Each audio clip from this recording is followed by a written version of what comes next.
She woke early before dawn, the sky still heavy with darkness as the chill of morning wrapped around her like a shroud. She moved with purpose across the rough terrain, her boots sinking slightly into the damp earth, carrying only the essentials. Her heart steady but filled with a strange mix of nerves and determination. Today was not like the others, she told herself. Today could change everything. Her fingers brushed the warm leather of the rifle case slung over her shoulder, a silent reminder of the journey she had taken from the sidelines to this moment. The targets had been fixed many times before, but this time was different. Something in the air whispered promise and challenge as the sun started to rise, casting pale gold over the ring. The SEAL team was already at the line, their faces set in concentration, their bodies poised like predators ready to strike. She moved among them unnoticed at first, patching holes, resetting the paper with careful hands, her eyes constantly scanning the horizon as if searching for something she could not name. A voice broke through the stillness. It was sharp and low, the kind that demanded attention. You want to give it a try? It was the SEAL leader, his gaze fixed on her, calm but daring, her breath caught in her throat, uncertainty flooding through her veins, but she nodded before her mind could catch up. The rifle felt heavier than she imagined as she lifted it, the cold metal unfamiliar yet somehow familiar, a paradox that unsettled and excited her all at one. Chest raised, the weapon aiming at the distant silhouette, the wind tugging gently at her hair. Her finger hovered over the trigger, heart pounding in her ears, a thousand thoughts rushing through her mind, the fear of failure, the hope of success, the weight of expectation, and the hunger for proof that she belonged. Then she fired. The shot rang out clear and sharp, slicing through the morning air. The target exploded in a burst of color, a perfect hit. Silence fell before the team erupted in surprised whispers and approving nods. She lowered the rifle, her hands trembling but her spirit soaring. For the first time she was seen not as the helper but as the shooter, the contender, the one who might just change the story. And in that moment everything shifted. The invisible line that had separated her from the others blurred and faded, leaving only possibility. There was different now. Every step she took across the range felt heavier, but not in a way that slowed her. More like a weight, she had earned a presence she had claimed. The SEALs no longer looked past her, they looked at her, some curious, some quiet, some simply watching to see if it had been a fluke. She returned to her usual tasks, but they no longer felt the same. Every target she patched, every lane she cleared now carried echoes of that shot, the clean hit that shifted her from invisible to undeniable. The SEAL who had handed her the rifle said nothing else for a while, and that silence somehow meant more than words. It was not the silence of indifference, it was the silence of testing to see if she would come back, and she did. She returned early the next day before the others, the cold still biting at the air, the light barely stretching across the dirt fields. She stood at the edge of the range, hands in her pockets, staring at the distance where the target had stood, replaying the moment again and again, the stance, the breath, the sound of the shot. Then, without warning, the voice came again behind her, low and calm. You ready to shoot again? She turned, and there he was, same steady gaze, same unreadable face, holding the rifle like it belonged to her now, like it was waiting for her to claim it. She nodded, took the weapon into her hands, and stepped back to the firing line. This time there was no hesitation, no voice in her head second-guessing her place. She steadied her breath, raised the scope, found the target, and fired. The recoil jolted her, but she stayed firm, eyes never leaving the mark. Another hit. This time there was no eruption of surprise, only a few nods, a few murmurs, the kind of quiet respect earned, not given. Over the next days they gave her more chances, more challenges, longer distances, smaller targets, faster drills. She failed sometimes, missed more than once, but always returned, always tried again. She started studying in the evenings, reading manuals, watching videos, scribbling notes about stances, breathing, wind correction. Bullet dropped. SEAL watched her from a distance, always with that same quiet calculation, testing her resolve, measuring not just her skill but her persistency. Night after a long session, when the range had emptied and the sun had dipped low over the hills, he walked up beside her and said, "Most people get one shot, you've made it into something more." Rush looked down at her hands, still wrapped around the rifle, still warm from firing, and felt something shift again, not just in how others saw her but in how she saw herself. She was not just the girl who hit the targetchi, was becoming the one they aimed to. Match days turned into weeks, and every morning she returned to the range earlier than before, her boots crushing frost-covered grass as the sun crept slowly over the hills. Her hands no longer trembled when she held the rifle, and her breath no longer caught when she stepped to the line. What had once been unfamiliar had now become instinct. Others began to notice more than they said, though their words came out differently than before, less teasing, more technical questions about wind calls, adjustments, and timing. One of them even asked her how she tracked movement so smoothly, and she almost laughed because that had been her secret obsession: studying the way the wind bent the flags, how the sun shifted shadows on the ground, how to anticipate, not just react. Seal watched her closely every time, never giving praise and never offering critique, but once during a moving target drill he simply said good and walked away, and she carried that word like armor. It was during one of the longer drills that things changed again. The CO of the unit showed up without warning, his voice sharp and direct, his uniform crisp, his expression unreadable. He walked the line with the kind of presence that quieted even the most confident. "Whoa," she asked as she prepared for her turn, the question hanging heavy in the air, not because it was rude, but because it was being asked by someone with the power to end things or start something new. Seal simply replied, "She hits her marks." That was all, and yet that was everything. She stepped to the line, her heart pounding louder than her thoughts, but her hands were steady and her eyes focused on shots in 30 seconds, each one more difficult than the last, switching targets under time pressure, adjusting for distance and speed. She had trained for this, and her body moved on its own, fueled by repetition and determination. In the final shot rang out, she lowered her weapon, breathing hard, sweat clinging to her brow, and waited. CO did not say much. He just nodded, turned to the Seal, and said, "She's worth watching." That night she sat alone on the bench near the edge of the range, watching the stars blink into view, her rifle beside her, the air still warm from the afternoon sun. She thought about how far she had come from the day she first patched holes and picked up spent casings without a word, without being seen. Oh, every step she took felt deliberate and seen, and Ernest knew there was still more to prove, more to learn, and she wanted all of it, not for the recognition, not for the praise, but because each challenge had revealed more of who she really was, and she had barely scratched the surface.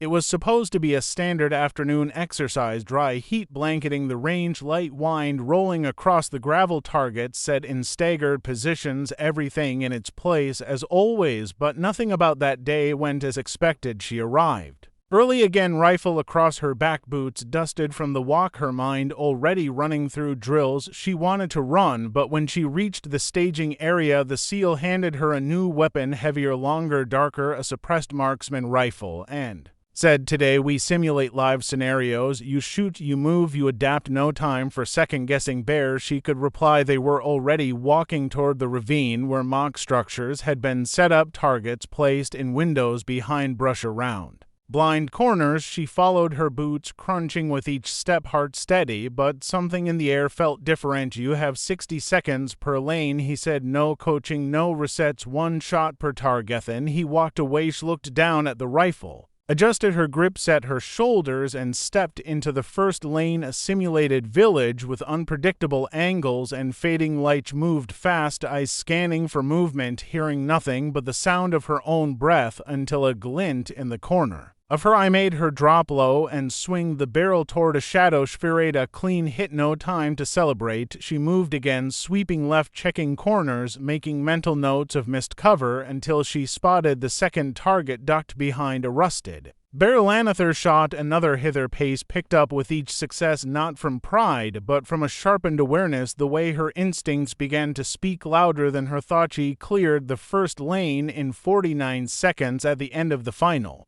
lane, the Seal stood with his arms crossed beside the CO, who had returned unannounced again, both of them quiet as she exited her last run, sweat soaking through her shirt, dust coating her knees and elbows, but the rifle still firm in her grip.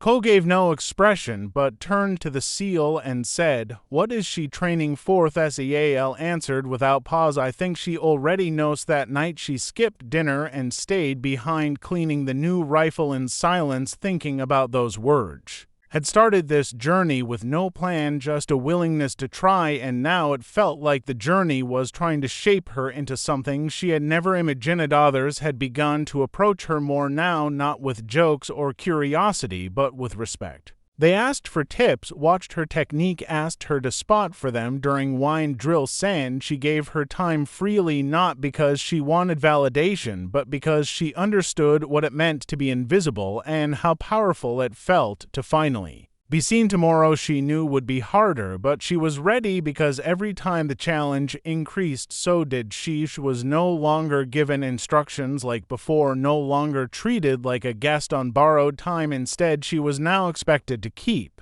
pace with the team, to move when they moved, to shoot when they shot, to anticipate rather than ask. And this change did not scare her. It awakened something steady, something quiet and fierce that had been waiting for the right moment to surface. Effie began testing her limits in ways that had nothing to do with the trigger drills that took her beyond the range, into terrain that twisted underfoot, through wind and rain, through silence and chaos. Each day felt more like selection than training. But she never asked why and never asked to stop. Morning before the sun had risen, she was told to pack light, no questions, and board a transport with 5 others, none of whom said a word as the vehicle rumbled across rough roads and into a dense forest. They arrived at a clearing surrounded by fog, where an instructor waited in full gear with a map and a clock. "You have 6 hours," he said. "Complete the navigation, hit the 3 marks, and extract with your team or not." At Ulth team looked at her not with doubt, but with quiet calculation, waiting to see if she belonged. She did not hesitate. She took the map, read the bearings, and set the pace fast, but mindful, adjusting for the changing terrain, culling distances, adjusting routes around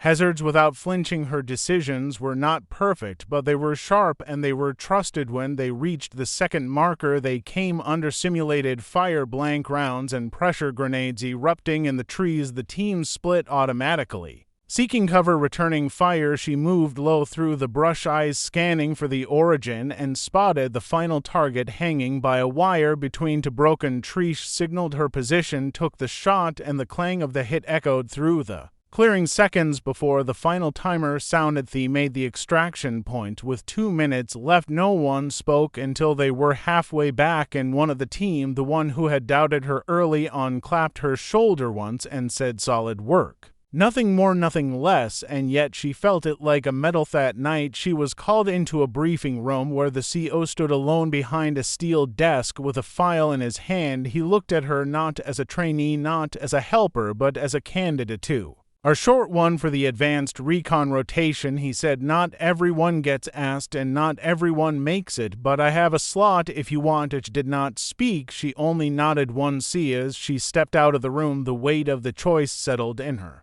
chest, but it did not feel heavy. It felt earned. She had crossed a line that could not be uncrossed, and now the path forward was hers to walk, one step, one shot, one breath at a time. There at the recon site was thinner, colder, sharper, the kind of cold that cut through gloves and silence and made every breath feel like it mattered more. They had arrived before dawn. No lights, no sounds, just whispered commands and the crunch of gravel under boots. She moved with the rest of the team now, not trailing behind, not observing, not assisting, but moving as one of them. They had trained for weeks for this final scenario. 1 live op simulation, 1 target extraction, 1 single chance to prove she could lead under fire, not because of rank, but because of trust and skill. She checked her gear for the 3rd time, not from nerves, but from habit. Her rifle was clean, her scope tight, her mind clear. The SEAL who had once handed her that first chance stood a few yards away, watching, but not intervening.